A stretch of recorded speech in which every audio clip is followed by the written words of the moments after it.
بسم اللہ الرحمن الرحیم۔ شروع اللہ کے نام سے جو رحمان و رحیم ہے۔ یا ایہا المزمل قم اللیل الا قلیلا نصفہ او انقص منہ قلیلا او زد علیہ ورتل القرآن ترتیلا انا سنلقی علیک قولا ثقیلا۔ اے اوڑھ لپیٹ کر سونے والے، رات کو نماز میں کھڑے رہا کرو مگر کم، آدھی رات یا اس سے کچھ کم کر لو یا اس سے کچھ زیادہ بڑھا دو، اور قرآن کو خوب ٹھہر ٹھہر کر پڑھو، ہم تم پر ایک بھاری کلام نازل کرنے والے ہیں۔ اوڑھ لپیٹ کر سونے والے، ان الفاظ کے ساتھ حضور کو مخاطب کرنے اور پھر یہ حکم دینے سے کہ آپ اٹھیں اور رات کو عبادت کے لیے کھڑے رہا کریں، یہ ظاہر ہوتا ہے کہ اس وقت یا تو آپ سو چکے تھے یا سونے کے لیے چادر اوڑھ کر لیٹ گئے تھے۔ اس موقع پر آپ کو اے نبی یا اے رسول کہہ کر خطاب کرنے کے بجائے اے اوڑھ لپیٹ کر سونے والے کہہ کر پکارنا ایک لطیف انداز خطاب ہے، جس سے خود بخود یہ مفہوم نکلتا ہے کہ اب وہ دور گزر گیا جب آپ آرام سے پاؤں پھیلا کر سوتے تھے۔ اب آپ پر ایک کار عظیم کا بوجھ لاد دیا گیا ہے جس کے تقاضے کچھ اور ہیں۔ نماز میں کھڑے رہا کرو مگر کم۔ اس کے دو مطلب ہو سکتے ہیں، ایک یہ کہ رات نماز میں کھڑے رہ کر گزارو اور اس کا کم حصہ سونے میں صرف کرو، دوسرا یہ کہ پوری رات نماز میں گزار دینے کا مطالبہ تم سے نہیں ہے بلکہ آرام بھی کرو اور رات کا ایک قلیل حصہ عبادت میں بھی صرف کرو۔ لیکن آگے کے مضمون سے پہلا مطلب ہی زیادہ مناسبت رکھتا ہے، اور اسی کی تائید سورہ دہر کی آیت 26 سے بھی ہوتی ہے، جس میں فرمایا گیا ہے وَمِنَ اللَّيْلِ فَاسْجُدْ لَهُ وَسَبِّحْهُ لَيْلًا طَوِيلًا، یعنی رات کو اللہ کے آگے سجدہ ریز ہو اور رات کا طویل حصہ اس کی تسبیح کرتے ہوئے گزارو۔ کچھ زیادہ بڑھا دو، یہ اس مقدار وقت کی تشریح ہے جسے عبادت میں گزارنے کا حکم دیا گیا تھا۔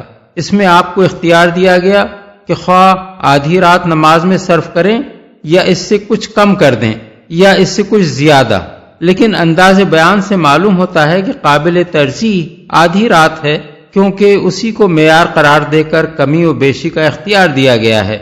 ٹھہر ٹھہر کر پڑھو، یعنی تیز تیز رواں دواں نہ پڑھو بلکہ آہستہ آہستہ ایک ایک لفظ زبان سے ادا کرو اور ایک ایک آیت پر ٹھہرو، تاکہ ذہن پوری طرح کلام الہی کے مفہوم و مدعا کو سمجھے اور اس کے مضامین سے متاثر ہو۔ کہیں اللہ کی ذات و صفات کا ذکر ہے تو اس کی عظمت و ہیبت دل پر طاری ہو، کہیں اس کی رحمت کا بیان ہے تو دل جذبات تشکر سے لبریز ہو جائے، کہیں اس کے غضب اور اس کے عذاب کا ذکر ہے تو دل پر اس کا خوف طاری ہو، کہیں کسی چیز کا حکم ہے یا کسی چیز سے منع کیا گیا ہے تو سمجھا جائے کہ کس چیز کا حکم دیا گیا ہے اور کس چیز سے منع کیا گیا ہے۔ غرض یہ قرأت محض قرآن کے الفاظ کو زبان سے ادا کر دینے کے لیے نہیں بلکہ غور و فکر اور تدبر کے ساتھ ہونی چاہیے۔ رسول اللہ صلی اللہ علیہ وسلم کی قرأت کا طریقہ حضرت انس سے پوچھا گیا تو انہوں نے کہا کہ آپ الفاظ کو کھینچ کھینچ کر پڑھتے تھے۔ مثال کے طور پر انہوں نے بسم اللہ الرحمن الرحیم پڑھ کر بتایا کہ آپ اللہ رحمان اور رحیم کو مد کے ساتھ پڑھا کرتے تھے، بحوالہ بخاری۔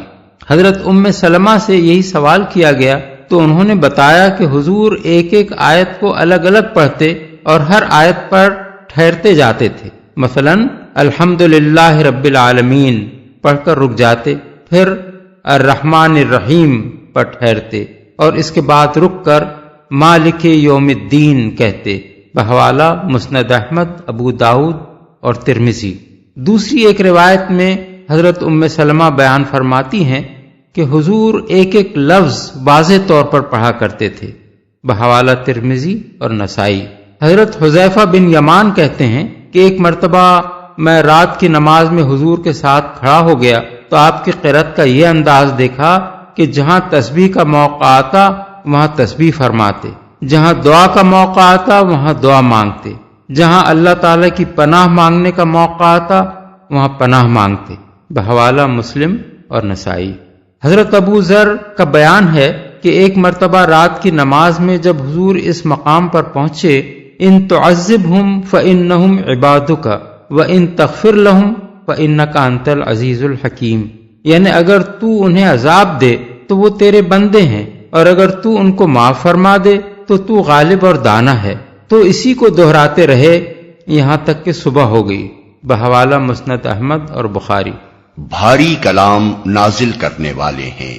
مطلب یہ ہے کہ تم کو رات کی نماز کا یہ حکم اس لیے دیا جا رہا ہے کہ ایک بھاری کلام ہم تم پر نازل کر رہے ہیں جس کا بار اٹھانے کے لیے تم میں اس کے تحمل کی طاقت پیدا ہونی ضروری ہے، اور یہ طاقت تمہیں اسی طرح حاصل ہو سکتی ہے کہ راتوں کو اپنا آرام چھوڑ کر نماز کے لیے اٹھو اور آدھی آدھی رات یا کچھ کم و بیش عبادت میں گزارا کرو۔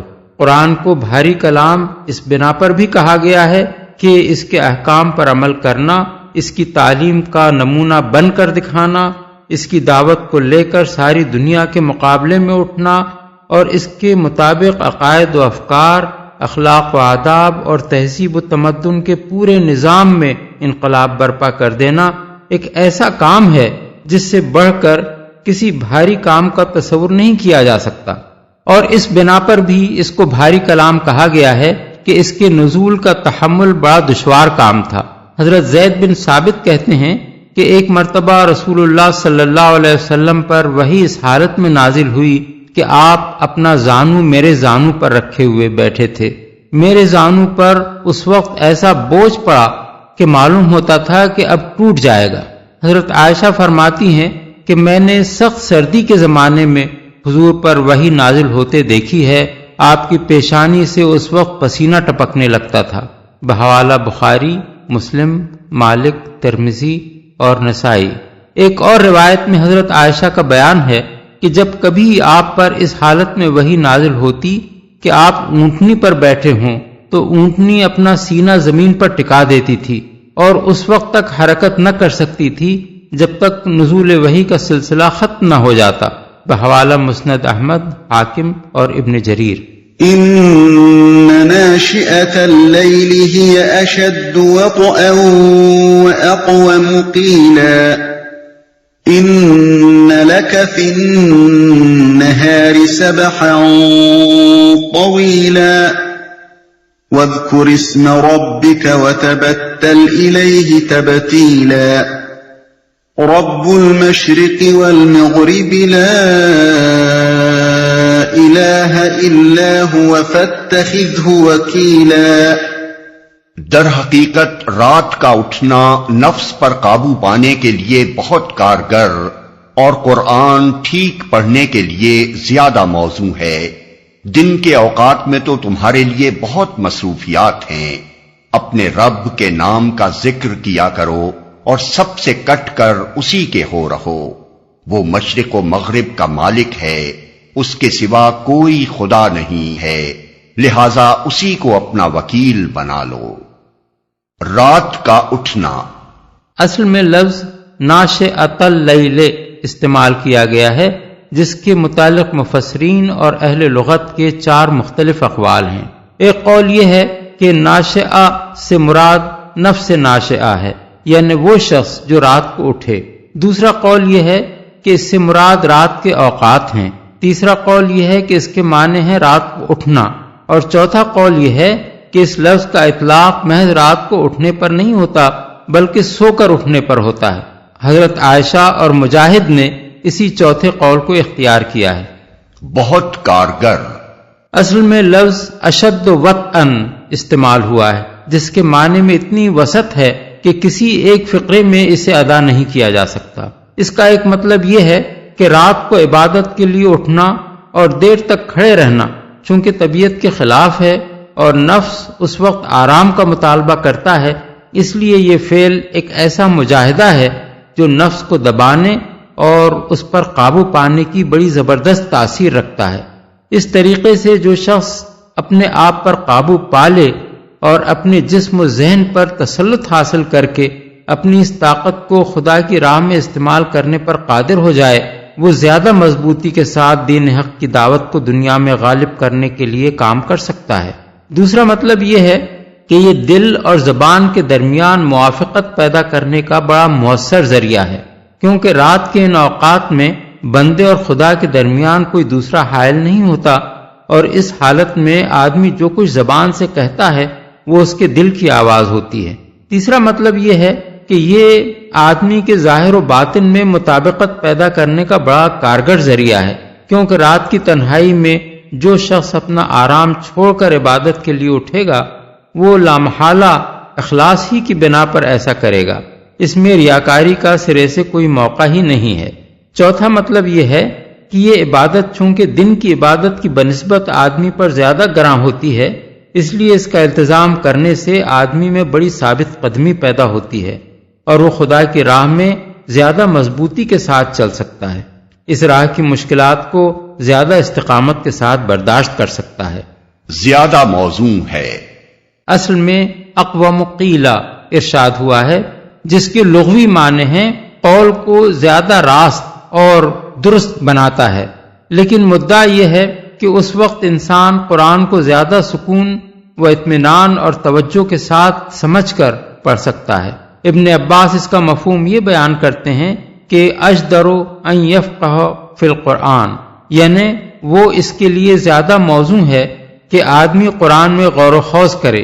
بحوالہ ابو داؤد۔ رب کے نام کا ذکر کیا کرو۔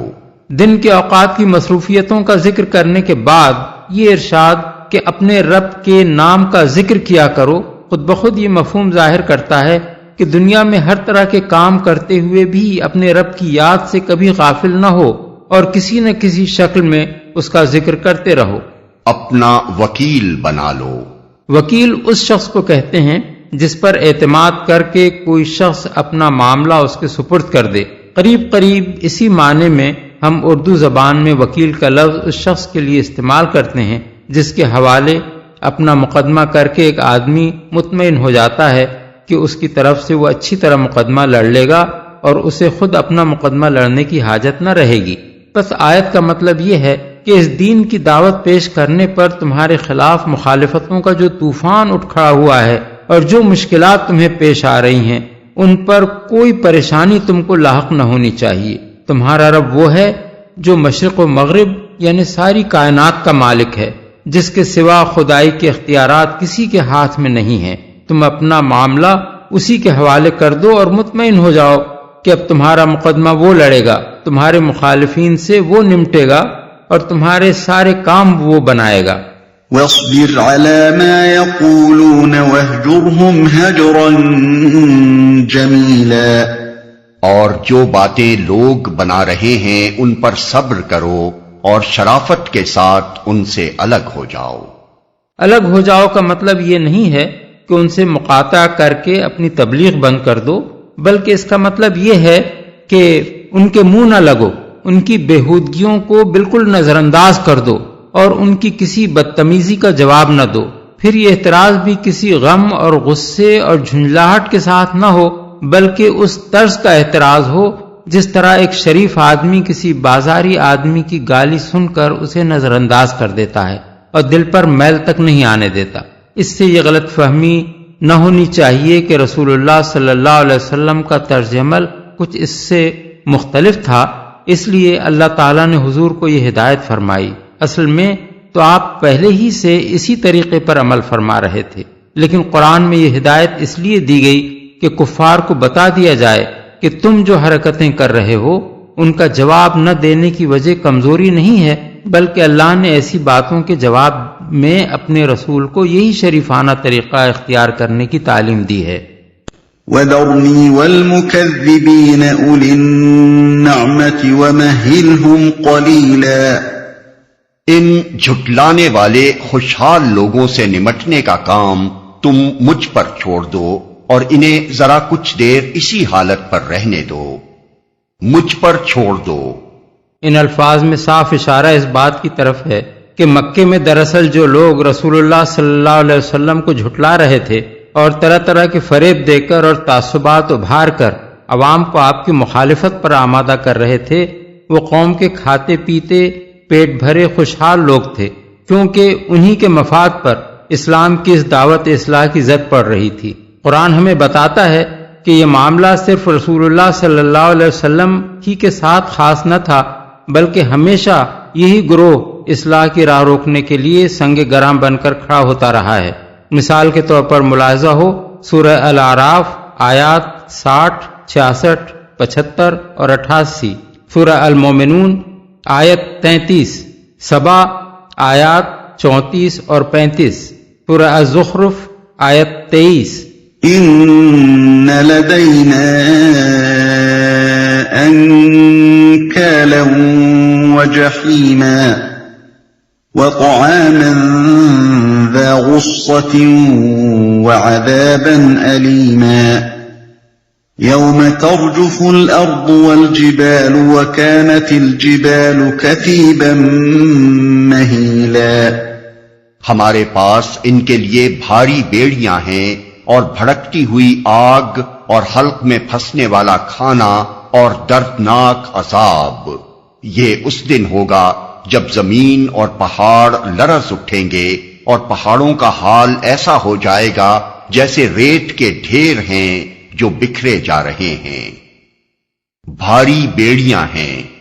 جہنم میں بھاری بیڑیاں مجرموں کے پاؤں میں اس لیے نہیں ڈالی جائیں گی کہ وہ بھاگ نہ سکیں، بلکہ اس لیے ڈالی جائیں گی کہ وہ اٹھ نہ سکیں۔ یہ فرار سے روکنے کے لیے نہیں بلکہ عذاب کے لیے ہوں گی۔ بکھرے جا رہے ہیں۔ چونکہ اس وقت پہاڑوں کے اجزاء کو باندھ کر رکھنے والی کشش ختم ہو جائے گی، اس لیے پہلے تو وہ باریک بھربھری ریت کے ٹیلے بن جائیں گے، پھر جو زلزلہ زمین کو ہلا رہا ہوگا اس کی وجہ سے یہ ریت بکھر جائے گی اور ساری زمین ایک چٹھیل میدان بن جائے گی۔ اسی آخری کیفیت کو سورہ طٰہٰ آیات 105 تا 107 میں اس طرح بیان کیا گیا ہے کہ لوگ تم سے پوچھتے ہیں کہ ان پہاڑوں کا کیا بنے گا؟ کہو میرا رب ان کو دھول بنا کر اڑا دے گا اور زمین کو ایسا ہموار چٹھیل میدان بنا دے گا کہ اس میں تم کوئی بل اور سلوٹ نہ دیکھو گے۔ إنا أرسلنا إليكم رسولا شاهدا عليكم كما أرسلنا إلى فرعون رسولا فعصى فرعون الرسول فأخذناه أخذا وبيلا۔ تم لوگوں کے پاس ہم نے اسی طرح ایک رسول تم پر گواہ بنا کر بھیجا ہے جس طرح ہم نے فرعون کی طرف ایک رسول بھیجا تھا۔ پھر دیکھ لو کہ جب فرعون نے اس رسول کی بات نہ مانی تو ہم نے اس کو بڑی سختی کے ساتھ پکڑ لیا۔ تم لوگوں کے پاس۔ اب مکے کے ان کفار کو خطاب کیا جا رہا ہے جو رسول اللہ صلی اللہ علیہ وسلم کو جھٹلا رہے تھے اور آپ کی مخالفت میں سرگرم تھے۔ گواہ بنا کر بھیجا ہے۔ رسول اللہ صلی اللہ علیہ وسلم کو لوگوں پر گواہ بنا کر بھیجنے کا مطلب یہ بھی ہے کہ آپ دنیا میں ان کے سامنے اپنے قول اور عمل سے حق کی شہادت دیں، اور یہ بھی کہ آخرت میں جب اللہ تعالیٰ کی عدالت برپا ہوگی اس وقت آپ یہ گواہی دیں کہ میں نے ان لوگوں کے سامنے حق پیش کر دیا تھا۔ فَكَيْفَ تَتَّقُونَ إِن كَفَرْتُمْ يَوْمًا يَجْعَلُ الْوِلْدَانَ شِيبًا السَّمَاءُ مُنفَطِرٌ بِهِ كَانَ وَعْدُهُ مَفْعُولًا۔ اگر تم ماننے سے انکار کرو گے تو اس دن کیسے بچ جاؤ گے جو بچوں کو بوڑھا کر دے گا اور جس کی سختی سے آسمان پھٹا جا رہا ہوگا۔ اللہ کا وعدہ تو پورا ہو کر ہی رہنا ہے، جو بچوں کو بوڑھا کر دے گا۔ یعنی اول تو تمہیں ڈرنا چاہیے کہ اگر ہمارے بھیجے ہوئے رسول کی بات تم نے نہ مانی تو وہ برا انجام تمہیں دنیا ہی میں دیکھنا ہوگا جو فرعون اس سے پہلے اسی جرم کے نتیجے میں دیکھ چکا ہے۔ لیکن اگر فرض کرو کہ دنیا میں تم پر کوئی عذاب نہ بھی بھیجا گیا تو روز قیامت کے عذاب سے کیسے بچ نکلو گے؟ إن هذه تذكرة فمن شاء اتخذ إلى ربه سبيلا، یہ ایک نصیحت ہے، اب جس کا جی چاہے اپنے رب کی طرف جانے کا راستہ اختیار کر لے۔ إن ربك يعلم أنك تقوم أدنى من ثلثي الليل ونصفه وثلثه وطائفة من الذين معك والله يقدر الليل والنهار علم أن لن تحصوه فتاب عليكم فاقرؤوا ما تيسر من القرآن علم أن سيكون منكم مرضى وآخرون يضربون في الأرض يبتغون من فضل الله وآخرون يقاتلون في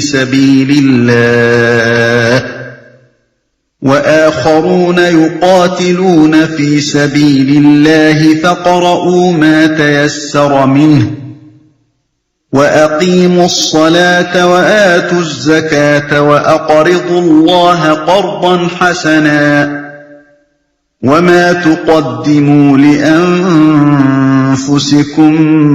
من خير تجدوه عند الله هو خيرا وأعظم أجرا واستغفروا الله إن الله غفور رحيم۔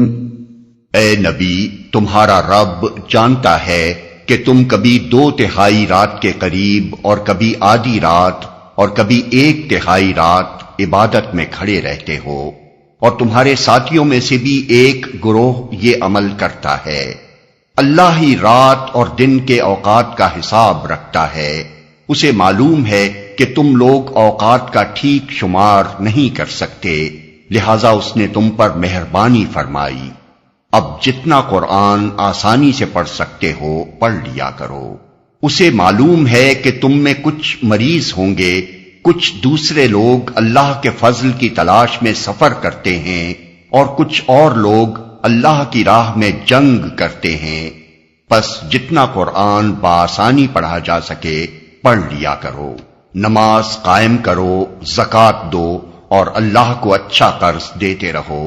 جو کچھ بھلائی تم اپنے لیے آگے بھیجو گے اسے اللہ کے ہاں موجود پاؤ گے، وہی زیادہ بہتر ہے اور اس کا اجر بہت بڑا ہے۔ اللہ سے مغفرت مانگتے رہو، بے شک اللہ بڑا غفور و رحیم ہے۔ اے نبی، یہ آیت جس کے اندر نماز تہجد کے حکم میں تخفیف کی گئی ہے، اس کے بارے میں روایات مختلف ہیں۔ حضرت عائشہ سے مسند احمد، مسلم اور ابو داؤد میں یہ روایت منقول ہے کہ پہلے حکم کے بعد یہ دوسرا حکم 1 سال کے بعد نازل ہوا اور رات کا قیام فرض سے نفل کر دیا گیا۔ دوسری روایت حضرت عائشہ ہی سے ابن جریر اور ابن ابی حاتم نے یہ نقل کی ہے کہ یہ حکم پہلے حکم کے 8 مہینے بعد آیا تھا، اور ایک تیسری روایت جو ابن ابی حاتم نے انہی سے نقل کی ہے، اس میں 16 مہینے بیان کیے گئے ہیں۔ ابو داؤد، ابن جریر اور ابن ابی حاتم نے حضرت عبداللہ بن عباس سے 1 سال کی مدت نقل کی ہے، لیکن حضرت سعید بن جبیر کا بیان ہے کہ اس کا نزول 10 سال بعد ہوا ہے، بحوالہ ابن جریر و ابن ابی حاتم۔ ہمارے نزدیک یہی قول زیادہ صحیح ہے، اس لیے کہ پہلے رکوع کا مضمون صاف بتا رہا ہے کہ وہ مکہ معظمہ میں نازل ہوا ہے، اور وہاں بھی اس کا نزول ابتدائی دور میں ہوا ہے، جبکہ حضور کی نبوت کا آغاز ہونے پر زیادہ سے زیادہ 4 سال گزرے ہوں گے۔ بخلاف اس کے یہ دوسرا رکوع اپنے مضامین کی صریح شہادت کے مطابق مدینے کا نازل شدہ معلوم ہوتا ہے، جب کفار سے جنگ کا سلسلہ شروع ہو چکا تھا اور زکوٰۃ کی فرضیت کا حکم بھی آ چکا تھا۔ اس بنا پر لامحالہ ان دونوں رکوعوں کے زمان نزول میں کم از کم 10 سال کا فاصلہ ہی ہونا چاہیے۔ عبادت میں کھڑے رہتے ہو، اگرچہ ابتدائی حکم آدھی رات یا اس سے کچھ کم و بیش کھڑے رہنے کا تھا، لیکن چونکہ نماز کی محویت میں وقت کا اندازہ نہ رہتا تھا اور گھڑیاں بھی موجود نہ تھیں کہ اوقات ٹھیک ٹھیک معلوم ہو سکیں، اس لیے کبھی 2/3 رات تک عبادت میں گزر جاتی تھی اور کبھی یہ مدت گھٹ کر 1/3 رہ جاتی تھی۔ یہ عمل کرتا ہے۔ ابتدائی حکم میں صرف رسول اللہ صلی اللہ علیہ وسلم ہی کو خطاب کیا گیا تھا اور آپ ہی کو قیام لیل کی ہدایت فرمائی گئی تھی، لیکن مسلمانوں میں اس وقت حضور کے اتباع اور نیکیاں کمانے کا جو غیر معمولی جذبہ پایا جاتا تھا، اس کی بنا پر اکثر صحابہ کرام بھی اس نماز کا اہتمام کرتے تھے۔ پڑھ لیا کرو۔ چونکہ نماز میں طول زیادہ تر قرآن کی طویل قرأت ہی سے ہوتا ہے، اس لیے فرمایا کہ تہجد کی نماز میں جتنا قرآن بسہولت پڑھ سکو پڑھ لیا کرو، اس سے نماز کی طوالت میں آپ سے آپ تخفیف ہو جائے گی۔ اس ارشاد کے الفاظ اگرچہ بظاہر حکم کے ہیں، لیکن یہ امر متفق علیہ ہے کہ تہجد فرض نہیں بلکہ نفل ہے۔ حدیث میں بھی صراحت ہے کہ ایک شخص کے پوچھنے پر رسول اللہ صلی اللہ علیہ وسلم نے فرمایا کہ تم پر دن رات میں 5 وقت کی نمازیں فرض ہیں۔ اس نے پوچھا کیا اس کے سوا بھی کوئی چیز مجھ پر لازم ہے؟ جواب میں ارشاد ہوا نہیں، الا یہ کہ تم اپنی خوشی سے کچھ پڑھو۔ بحوالہ بخاری و مسلم۔ اس آیت سے ایک بات یہ بھی معلوم ہوئی کہ نماز میں جس طرح رکوع و سجود فرض ہے، اسی طرح قرآن مجید کی قرأت بھی فرض ہے، کیونکہ اللہ تعالیٰ نے جس طرح دوسرے مقامات پر رکوع یا سجود کے الفاظ استعمال کر کے نماز مراد لی ہے، اسی طرح یہاں قرآن کی قرأت کا ذکر کیا ہے اور مراد اس سے نماز میں قرآن پڑھنا ہے۔ اس استنباط پر اگر کوئی شخص یہ اعتراض کرے کہ جب نماز تہجد خود نفل ہے تو اس میں قرآن پڑھنا کیسے فرض ہو سکتا ہے، تو اس کا جواب یہ ہے کہ نفل نماز بھی جب آدمی پڑھے تو اس میں نماز کی تمام شرائط پوری کرنا اور اس کے تمام ارکان و فرائض ادا کرنا لازم ہوتا ہے۔ کوئی شخص یہ نہیں کہہ سکتا کہ نفل نماز کے لیے کپڑوں کی طہارت، جسم کا پاک ہونا، وضو کرنا اور سطر چھپانا واجب نہیں ہے، اور اس میں قیام و قعود اور رکوع و سجود بھی نفل ہی ہیں۔ سفر کرتے ہیں۔ جائز اور حلال طریقوں سے رزق کمانے کے لیے سفر کرنے کو قرآن مجید میں جگہ جگہ اللہ کا فضل تلاش کرنے سے تعبیر کیا گیا ہے۔ جنگ کرتے ہیں۔ یہاں اللہ تعالیٰ نے پاک رزق کی تلاش اور جہاد فی سبیل اللہ کا ذکر جس طرح ایک ساتھ کیا ہے، اور بیماری کی مجبوری کے علاوہ ان دونوں کاموں کو نماز تہجد سے معافی یا اس میں تخفیف کا سبب قرار دیا ہے، اس سے اندازہ ہوتا ہے کہ اسلام میں جائز طریقوں سے روزی کمانے کی کتنی بڑی فضیلت ہے۔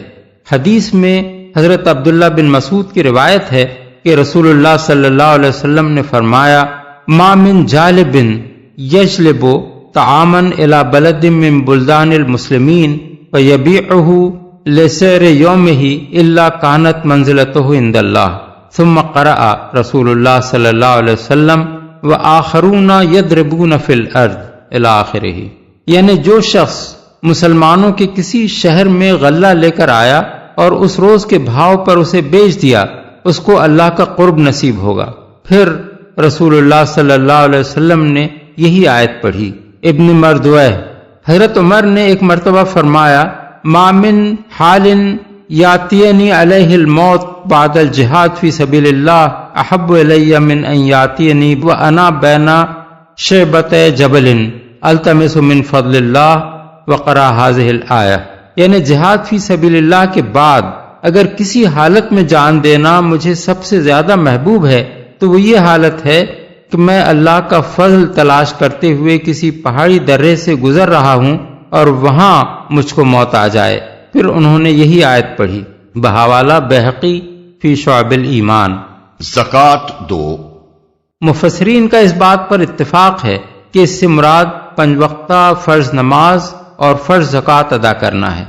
اچھا قرض دیتے رہو۔ ابن زید کہتے ہیں کہ اس سے مراد زکوٰۃ کے علاوہ اپنا مال خدا کی راہ میں صرف کرنا ہے، خواہ وہ جہاد فی سبیل اللہ ہو یا بندگان خدا کی مدد ہو یا رفاہ عام ہو یا دوسرے بھلائی کے کام۔ اللہ کو قرض دینے اور اچھا قرض دینے کے مطلب کی تشریح ہم اس سے پہلے متعدد مقامات پر کر چکے ہیں۔ اجر بہت بڑا ہے۔ مطلب یہ ہے کہ تم نے آگے اپنی آخرت کے لیے جو کچھ بھیج دیا وہ تمہارے لیے اس سے زیادہ نافع ہے جو تم نے دنیا ہی میں روک رکھا اور کسی بھلائی کے کام میں اللہ کی رضا کی خاطر خرچ نہ کیا۔ حدیث میں حضرت عبداللہ بن مسعود کی روایت ہے کہ ایک مرتبہ رسول اللہ صلی اللہ علیہ وسلم نے پوچھا ایکم مالہ احب الیہ من مال وارثہ، یعنی تم میں سے کون ہے جس کو اپنا مال اپنے وارث کے مال سے زیادہ محبوب ہے؟ لوگوں نے عرض کیا یا رسول اللہ، ہم میں سے کوئی بھی ایسا نہیں ہے جسے اپنا مال اپنے وارث کے مال سے زیادہ محبوب نہ ہو۔ فرمایا اعلموا ما تقولون، یعنی سوچ لو کہ تم کیا کہہ رہے ہو۔ لوگوں نے عرض کیا یا رسول اللہ، ہمارا حال واقعی یہی ہے۔ اس پر حضور نے فرمایا انما مال احدکم ما قدم و مال وارثہ ما اخر، یعنی تمہارا اپنا مال تو وہ ہے جو تم نے اپنی آخرت کے لیے آگے بھیج دیا، اور جو کچھ تم نے روک کر رکھا وہ تو وارث کا مال ہے۔ بحوالہ بخاری، نسائی، مسند ابو یعلا۔